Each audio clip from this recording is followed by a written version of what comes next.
Bismillahirrahmanirrahim. Assalamualaikum warahmatullahi wabarakatuh. Alhamdulillah wassalatu wassalamu ala rasulillah amma ba'du. Para pemirsa Saludin Hasim Official di mana saja berada, alhamdulillah Ramadan adalah bulan kita kembali mendekatkan diri kepada Allah Subhanahu wa taala melalui ayat-ayatnya. Insya Allah, pada pertemuan kita kali ini, kita akan mendengarkan lantunan kalam ilahi dari ananda kita, Muhammad Haidir Al-Islami, akan membacakan surah An-Nisa ayat 163 sampai dengan 170. A'udzu billahi minasyaitonir rajim. Bismillahirrahmanirrahim. Inna awhayna ilaika kama awhayna ila Nuhin wan nabiyyina min ba'dih. Tafadhal. أعوذ بالله من الشيطان الرجيم بسم الله الرحمن الرحيم إنا أوحينا إليك كما أوحينا إلى نوح والنبيين من بعده وأوحينا إلى إبراهيم وإسماعيل وإسحاق ويعقوب والأسباط وعيسى وأيوب ويونس وهارون وسليمان وآتينا داود زبورا ورسلا قد قصصناهم عليك من قبل ورسلا لم نقصصهم عليك وكلم الله موسى تكليما رسلا مبشرين ومنذرين لئلا يكون للناس على الله حجة بعد الرسل وكان الله عزيزا حكيما لكن الله يشهد بما أنزل إليك أنزله بعلمه والملائكة يشهدون وكفى بالله شهيدا إن الذين كفروا وصدوا عن سبيل الله قد ضلوا ضلالا بعيدا إن الذين كفروا وظلموا لم يكن الله ليغفر لهم ولا ليهديهم طريقا إلا طريق جهنم خالدين فيها أبدا وكان ذلك على الله يسيرا يا أيها الناس قد جاءكم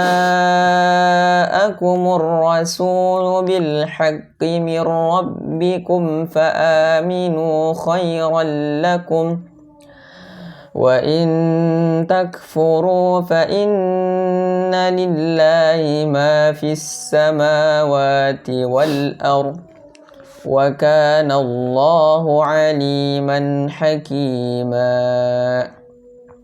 Sadaqallahul azim. Sadaqallahul azim wa ballagha rasuluhun nabiyul karim wa nahnu ala dzalika minasyahidina wasyakirin. Para pemirsa yang dirahmati Allah Subhanahu wa taala, surah ini berkenaan dengan bagaimana Allah Subhanahu wa taala meneguhkan Nabi Muhammad sallallahu alaihi wasallam sebagai pembawa risalahnya, atau bagaimana Rasulullah sallallahu alaihi wasallam diposisikan oleh Allah Subhanahu wa taala sebagai penyempurna dari seluruh risalah nabi-nabi yang pernah diutus oleh Allah Subhanahu wa taala kepada seluruh umat manusia.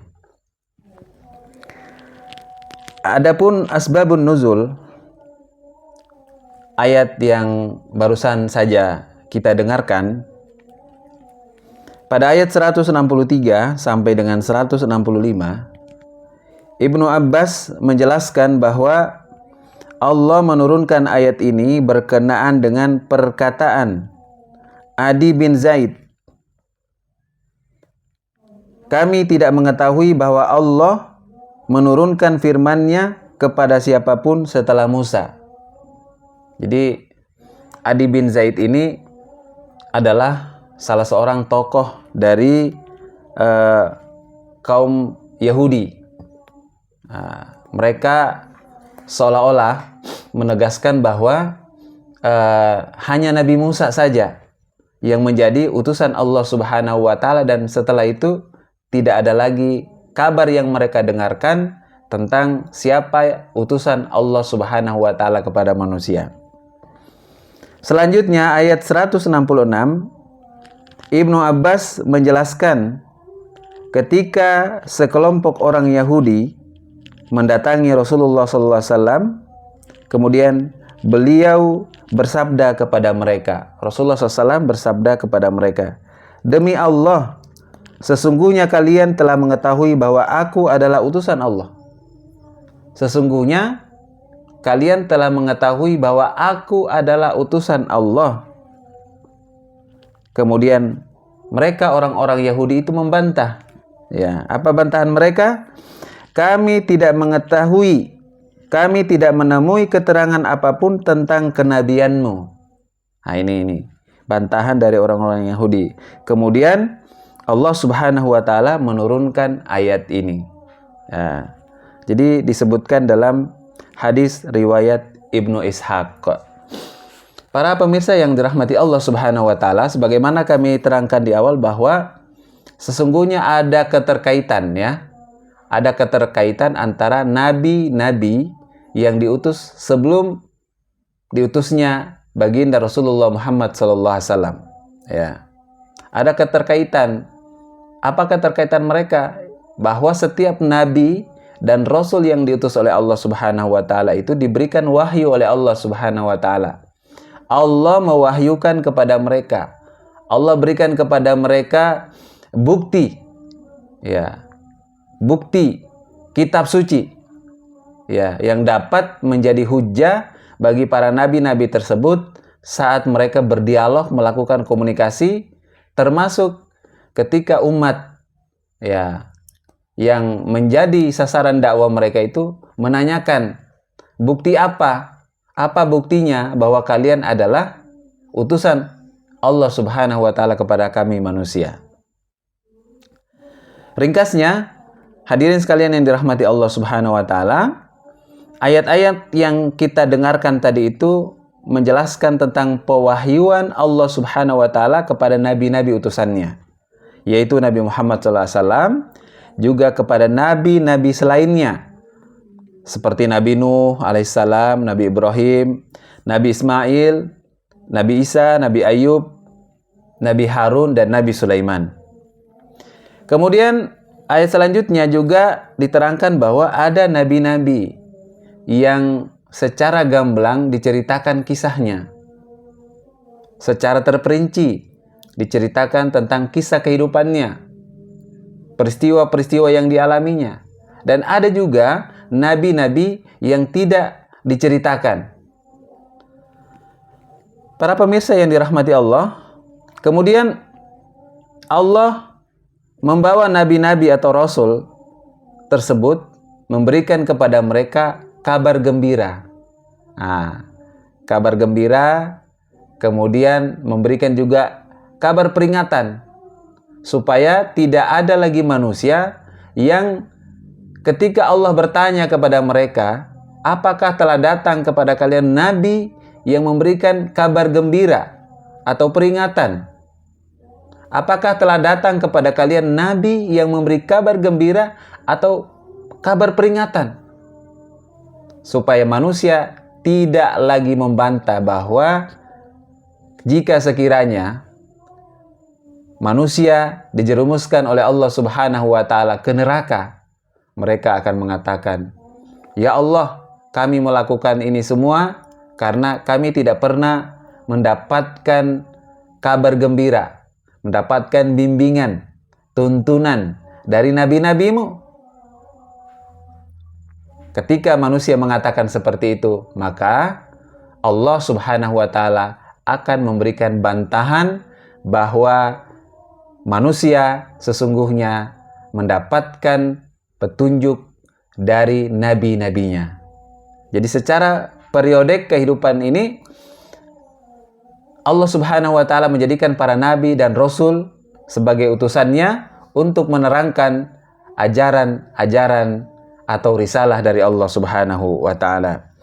Para pemirsa yang dirahmati Allah Subhanahu wa taala, selanjutnya Allah juga menjelaskan, memposisikan dirinya bahwa Allah tidak akan pernah lengah dari segala apa yang dilakukan oleh manusia. Allah menjadi saksi atas segala amal-amal yang kita lakukan selama kita hidup di atas dunia. Bagi kita yang melakukan amal kebaikan, Allah telah perintahkan kepada malaikat pencatat amal kebaikan untuk mencatat semua amal-amal baik kita. Begitu pula ketika kita manusia melakukan pelanggaran, melakukan kezaliman atas diri kita dan atas makhluk-makhluk Allah Subhanahu wa taala yang lainnya, para malaikat yang mencatat amal keburukan manusia juga tidak akan pernah lalai. Hadirin yang dimuliakan oleh Allah Subhanahu wa taala, oleh karena itu ketika Allah mengutus para nabinya, mengutus orang-orang yang soleh, mengutus orang-orang yang baik untuk menyampaikan pesan-pesan agama, seyogianya menjadi keharusan bagi kita manusia untuk mengikuti petunjuk itu. Di ayat ini, di ayat yang terakhir ini, Allah Subhanahu wa taala memberikan penegasan bahwa ya ayuhan nas qad ja'akum ar-rasul bil haqq mir rabbikum fa aminu khairal lakum. Wahai sekalian manusia, sesungguhnya Allah telah mengutus di tengah-tengah kehidupan kalian para nabinya, para rasulnya. Oleh karena itu, sekiranya kalian beriman, maka hal itu menjadi lebih baik kalian. Wa in takfuru fa inna lillahi ma fis samawati wal ard wa kana Allahu aliman hakima. Sekiranya manusia kufur, ingkar, tidak mau beriman, maka hal tersebut tidak akan mendatangkan kerugian bagi Allah Subhanahu wa taala. Para pemirsa yang dirahmati Allah Subhanahu wa taala, demikian penjelasan ayat-ayat Al-Qur'an yang dapat kami sampaikan. Semoga Allah Subhanahu wa taala senantiasa menjadikan ayat-ayat ini sebagai petunjuk dan pedoman di dalam kehidupan kita. Selamat menjalani amal ibadah Ramadan. Semoga Allah Subhanahu wa taala senantiasa membalas amal-amal kebaikan kita dengan pahala yang tiada terhingga di sisinya. Akhirul kalam, subhanakallahumma rabbana wa bihamdika asyhadu an la ilaha illa anta astaghfiruka wa atubu ilaik. Wassalamualaikum warahmatullahi wabarakatuh.